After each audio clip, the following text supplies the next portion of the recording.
So I'm just going to speak quickly on the changes that occurred today for Necromancer. Um, I'll just go over the big ones. Obviously, they did some name changes. They fixed some tooltips and such. Soul Eater change was really nice. The healing while in Greatsword, this actually makes this trait competitive, even for Greatsword, because even before you didn't really use it with the Greatsword build. So this is nice. I'll definitely be using this. The change to Vital Persistence, Vitality 180, they touted this as a big change. I mean, the degen removal, I'm kind of glad that they got rid of it because it was a bit excessive. You're still going to take this for almost every build, though. I mean, the only thing that'll use this trait is a Necromancer build. And this trait, they buff Spectrals, so Spectrals are definitely more desirable, but if they're desirable enough to use this, I'm not entirely sure yet.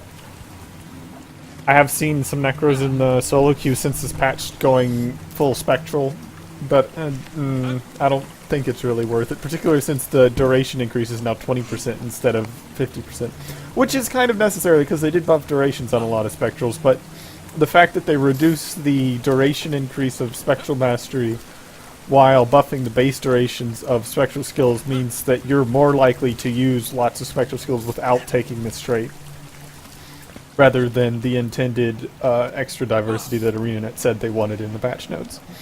The extra vitality from Vital Persistence, this is interesting. It kind of promotes going Glacier. I'm trying out a Berserker Amulet.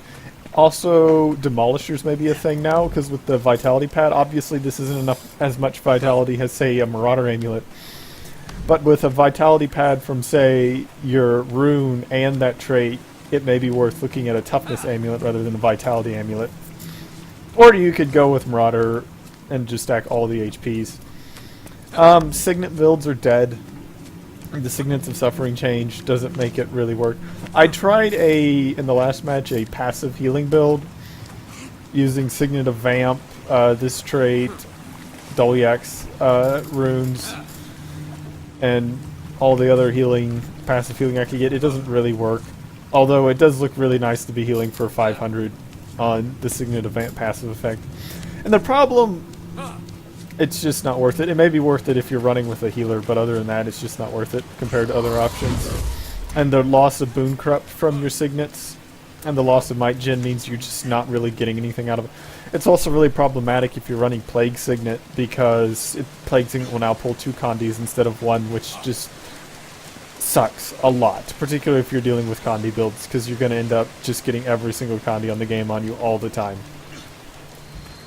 Like, I was in a match, and they had 1 Burn Guard, or 1 Burn Warrior on the other team, and nothing else, no other Condi classes, and I was still perpetually getting 10 stacks of Burn on me constantly, just because if anyone in the fight was having Burn applied to them, it would definitively be pulling that.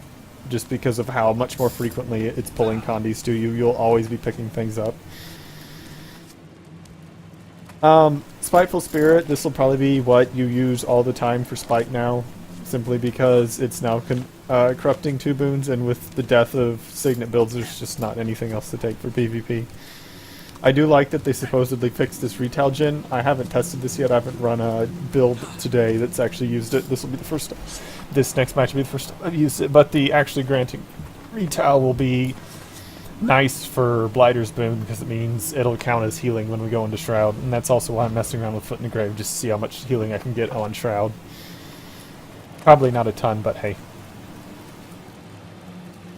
The Spiteful Renewal change, this is actually really nice. This trait's actually worth taking now for a Shout build, because every time, you know how spammy that Shout heal is, because I use it all the time, well, you're going to be spamming a cleanse on yourself. That also will heal you for 900, so that's really nice now.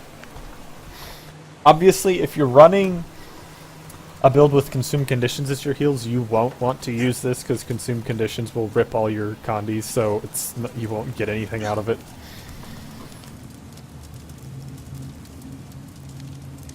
Anything else do I want to...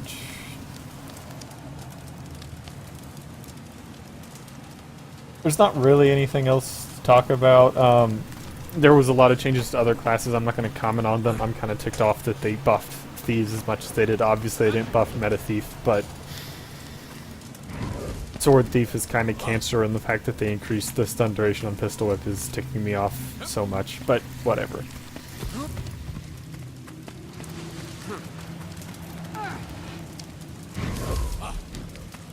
The change to Blood Magic, I'll have to play with it. There's so many builds I want to play with right now. With Wells healing, this may make Wells support builds a little better. We'll see with the X-Pack launches. I'm not sure, I'm not banking on it. There's just better support options. The fact that the Well will now affect the down is great, though, because it makes this trait a lot better. Because it means you can run, say, an offensive Blood Magic build, have this trait, and go up to a down and tap it, and then walk away, and they'll still be getting some revive percent from the Well, because you put down the lesser Well of Blood.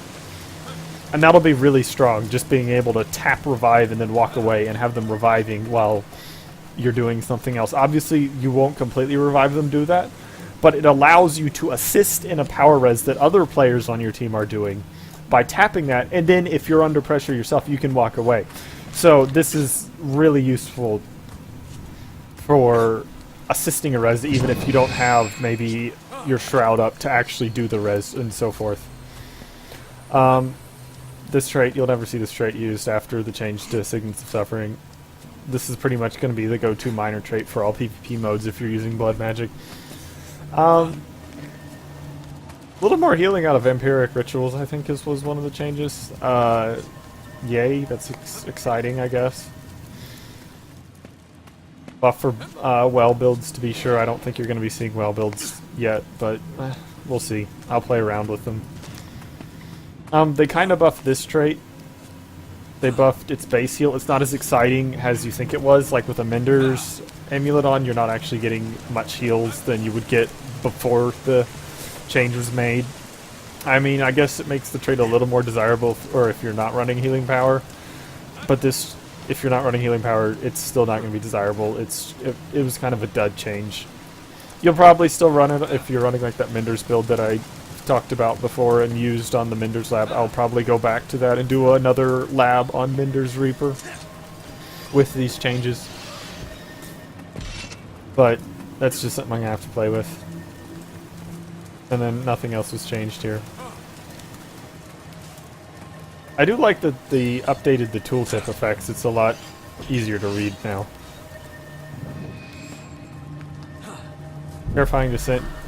Now Torment's Foes. That's okay, whatever. I'm still not going to take this trait ever, but okay.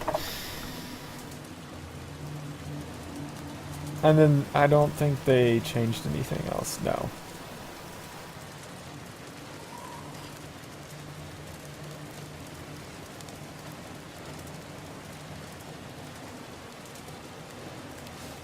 Yeah, okay.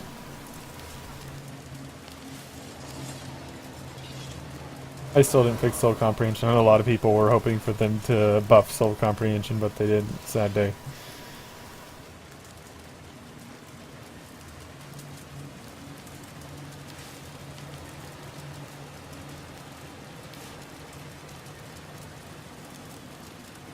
I'll go back to the regularly scheduled programming.